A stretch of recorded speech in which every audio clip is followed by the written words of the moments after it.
Iqra news 24x7ಗೆ ಸ್ವಾಗತ. SDPI ರಾಷ್ಟ್ರೀಯ ಅಧ್ಯಕ್ಷ ಎಂಕೆ ಪೈಜಿ ಅವರು ಅಕ್ರಮ ಬಂಧನವನ್ನು ಖಂಡಿಸಿ ಬಾಗಲಕೋಟೆ ಜಿಲ್ಲೆಯ ರಬಕವಿ ಬನಹಟ್ಟಿ ತಾಲೂಕಿನ ಮಹಾಲಿಂಗಪುರ ನಗರದ ಚೆನ್ನಮ್ಮ ಸರ್ಕಲ್ನಲ್ಲಿ ಇಂದು ಪ್ರತಿಭಟನಾ ಪ್ರದರ್ಶನ ನಡೆಯಿತು.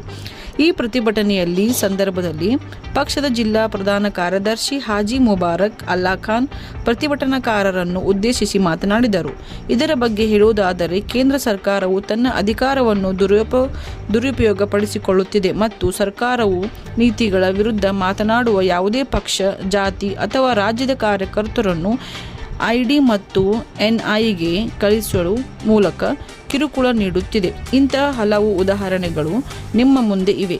ಇದರ ಮುಂದುವರೆದ ಭಾಗವಾಗಿ ಎಸ್ಡಿಪಿಐ ರಾಷ್ಟ್ರೀಯ ಅಧ್ಯಕ್ಷ ಎಂಕೆ ಪೈಜಿ ಅವರು ಬಂಧನ ನಡೆಯಿತು.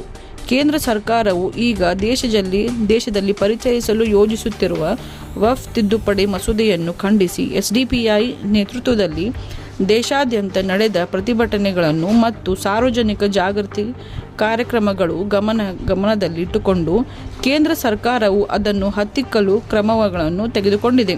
ಅದಕ್ಕಾಗಿಯೇ ಯಾವುದೇ ರಾಜಕೀಯ ಪಕ್ಷಗಳು ಇದರ ಬಗ್ಗೆ ಚರ್ಚಿಸುತ್ತಿಲ್ಲ.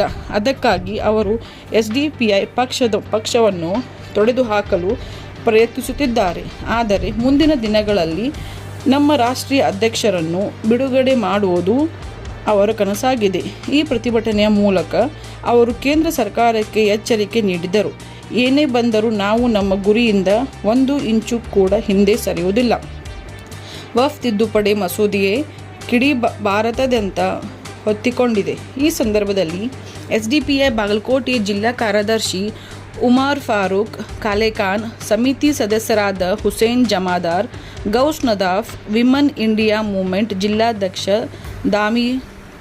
ದಾಮಿಮಾ ಕಾಲೇಖಾನ್, ಜಿಲ್ಲಾ ಪ್ರಧಾನ ಕಾರ್ಯದರ್ಶಿ ಯಾಸೀನ್ ಅಲ್ಲಾಖಾನ್, ತೇರ್ದಾ ವಿಧಾನಸಭಾ ಕ್ಷೇತ್ರ ಸಮಿತಿ ಕಾರ್ಯದರ್ಶಿ ಅಸ್ಲಂ ಇನಾಮದಾರ್, ಜೊತೆ ಕಾರ್ಯದರ್ಶಿಗಳಾದ ಆಸಿಫ್ ಸಂಗ್ರಾತಸ್, ಅಬ್ದುಲ್ಲಾ ಮುಲ್ಲಾ, ಕೋಶಾಧಿಕಾರಿ ಅಕ್ರಮ್ ಜಮಾದಾರ್ ಹಾಗೂ ಪಕ್ಷದ ಅನೇಕ ನಾಯಕರು, ಕಾರ್ಯಕರ್ತರು ಉಪಸ್ಥಿತರಿದ್ದರು.